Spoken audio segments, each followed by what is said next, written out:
Hi കൂട്ടുകാരെ, എല്ലാവർക്കും നമസ്കാരം. കുട്ടികൾക്കൊരു ചങ്ങാതിയിലേക്ക് സ്വാഗതം. നാളെ മാതൃദിനമാണ്. നാളെ മാതൃദിനത്തിനെക്കുറിച്ച് എന്തെങ്കിലും പറയാമോ എന്ന് ഞങ്ങളുടെ അടുക്കലുള്ള റെസിഡൻഷ്യൽ അസോസിയേഷൻ്റെ അവിടുന്ന് ചോദിച്ചപ്പം അവർക്ക് വേണ്ടി പറഞ്ഞപ്പോൾ ഞാൻ വിചാരിച്ചു കുറച്ച് നിങ്ങൾക്കും കൂടി ഒന്ന് ഷെയർ ചെയ്താൽ കൊള്ളാമെന്ന്. പക്ഷേ എനിക്ക് മാതൃദിനം ഇപ്പോൾ ഒരു പുതിയ അറിവാണ് മാതൃദിനം ആഘോഷിക്കുന്നത്. പണ്ടും മാതൃദിനം ഉണ്ടായിരുന്നതല്ലേ. നാളെ മാതൃദിനം എന്ന് കേട്ടപ്പോൾ ആദ്യം തോന്നിയത് അടുത്ത കാലത്താണോ ഇതുണ്ടായത്? പണ്ട് മുതലേ ഇതുണ്ടല്ലോ, പക്ഷേ ആഘോഷിച്ചിരുന്നില്ല, ആചരിച്ചു പോരുന്നതായിരുന്നു. നമ്മൾക്ക് ജന്മം നൽകിയ മാതാപിതാക്കളെ നാം എന്നും ഓർക്കും. നമ്മൾക്ക് ഒരു അഡ്രസ്സ് നൽകി ഇന്ന് മാതൃദിനം എന്ന ദിവസം നൽകിയ അവരെ എങ്ങനെ ഓർക്കാതിരിക്കും? വാക്കുകൾ കൂട്ടിച്ചൊല്ലാൻ പഠിപ്പിച്ച അവരെ വാക്കുകൾ കൊണ്ട് എഴുതപ്പെടേണ്ടതോ വർണ്ണിക്കപ്പെടേണ്ടതോ അല്ല മാതൃദിനം, ആചരിച്ച് കാണിക്കേണ്ടത് തന്നെയാണ്. വാക്കുകൾക്കും അതീതമാണ് അമ്മയുടെ സ്നേഹം. പുതിയ തലമുറയ്ക്ക് മാതൃദിനത്തിൽ കൂടി മാതാവിൻ്റെ മഹത്വം പകർന്നു നൽകുന്നത് ഒരു നല്ല കാര്യമാണ്. മാതൃസ്നേഹത്തിന് മുന്നിൽ ഒരു ആത്മസമർപ്പണമാകട്ടെ. പ്രണാമം അർപ്പിക്കുന്നുകൊണ്ട് ഞാൻ പറയാം. മാതാപിതാക്കൾ മരിച്ചു കഴിഞ്ഞാൽ കീർത്തിക്കുന്നതിലും നല്ലത് ജീവിച്ചിരിക്കുമ്പോൾ നിന്ദിക്കാതിരിക്കുക. സ്നേഹത്തോടെ നമ്മുടെ കർത്തവ്യം ഭംഗിയായി നിർവഹിക്കുക എന്നതാണ്. പേറ്റുനോവിൻ്റെ വേദനയിലും എല്ലാം മറന്ന് മാറിലണച്ച് അമ്മിഞ്ഞ പാൽ നൽകുന്ന അമ്മയുടെ മുഖം, ആ നിർവൃതി ഒന്ന് ഓർക്കുക. അമ്മ നൽകിയ സ്നേഹാമൃതമാണ് ഇന്നും നമ്മുടെ സിരകളിൽ ഒഴുകുന്നത്. വാർദ്ധക്യവും അവശതയും മരണവും എല്ലാ ജീവജാലങ്ങൾക്കും ഉള്ളതാണ്. നാമും അതിനെയൊക്കെ മറികടക്കേണ്ടതാണ് എന്ന് ഇടയ്ക്കിടെ ഓർമ്മിപ്പിക്കുന്നതും നല്ലതാണ്. വൃദ്ധരാകുന്നതുവരെ അല്ലെങ്കിൽ പരസഹായം കൂടാതെ കാര്യങ്ങൾ ചെയ്യുന്നതുവരെ അവർ നമുക്ക് ഏറ്റവും പ്രിയപ്പെട്ടവരാണ്. അല്ലെങ്കിൽ നമ്മുടെ ആവശ്യങ്ങൾ എല്ലാം നിറവേറ്റുന്നതുവരെ. അത് കഴിഞ്ഞാൽ പലർക്കും മാതാപിതാക്കൾ ഒരു അധികപ്പറ്റാണ്. ചില സുഹൃത്തുക്കളുടെ അല്ലെങ്കിൽ ചില ബന്ധുക്കളുടെ വീടുകളിൽ ചെന്നാൽ മാതാപിതാക്കൾ വൃദ്ധരും അവശരുമാണെങ്കിൽ അവരെ മുറിയിൽ നിന്നും പുറത്തു വരാൻ പോലും അനുവദിക്കില്ല. പണ്ടുള്ളവർ മിക്കവാറും പേരും അവരുടെ മാതാപിതാക്കളെ സ്നേഹത്തോടെ സംരക്ഷിക്കുമായിരുന്നു.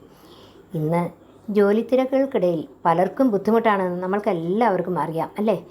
സാഹചര്യം കൊണ്ട് ആരെയെങ്കിലും ഏർപ്പെടുത്തിയാലും കുറച്ച് സമയം അവരോടൊപ്പം കുശലം പറയാൻ സമയം കണ്ടെത്തുക. അവരൊറ്റയ്ക്കല്ല എന്ന് ഓർമ്മപ്പെടുത്തുക.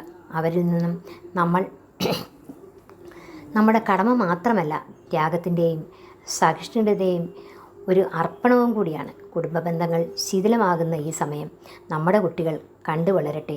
ഒരു കുടുംബം എങ്ങനെയാണ് സ്നേഹ കുടുംബമാകുന്നതെന്ന് അവർക്ക് കാട്ടിക്കൊടുക്കണം. പരസ്പരമുള്ള സ്നേഹബന്ധങ്ങൾ, കരുതൽ, വിനയം, ഷെയറിങ് എല്ലാം. എൻ്റെ അച്ഛൻ പറയാറുണ്ട്, അമ്മ സ്വജീവിതത്തിലൂടെ കാട്ടിത്തരികയാണ് നിങ്ങളെ എന്ന്. എങ്ങനെയാണ് ഭംഗിയായി ഒരു കുടുംബം കൊണ്ടുപോകുക എന്നത് അത് നിങ്ങൾ കണ്ടു മനസ്സിലാക്കണമെന്ന്. ശരിയാണ്, അത് ശരി തന്നെയാണ്.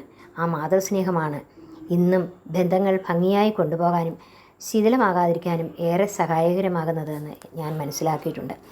നമ്മളെ കൈപിടിച്ച് നടത്തി പ്രാപ്തരാക്കുന്നതിന് മുഖ്യ പങ്ക് വഹിച്ചത് മാതാപിതാക്കൾ തന്നെയാണ്.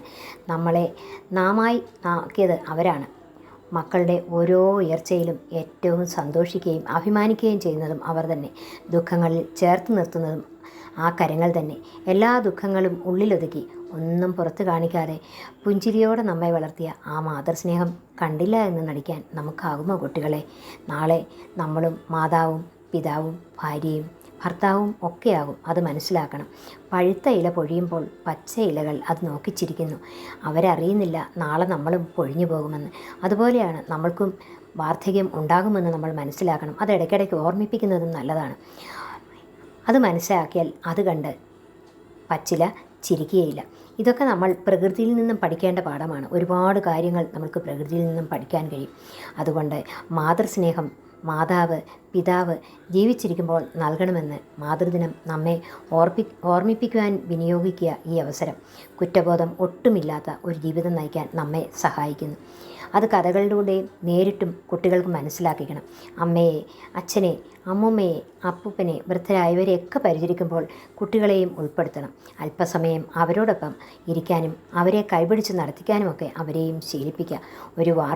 ഒരു വാക്കോ ഓർമ്മപ്പെടുത്തലോ അല്ല മാതൃദിനമെന്ന് നമ്മുടെ കുട്ടികൾ കണ്ടുപഠിക്കട്ടെ.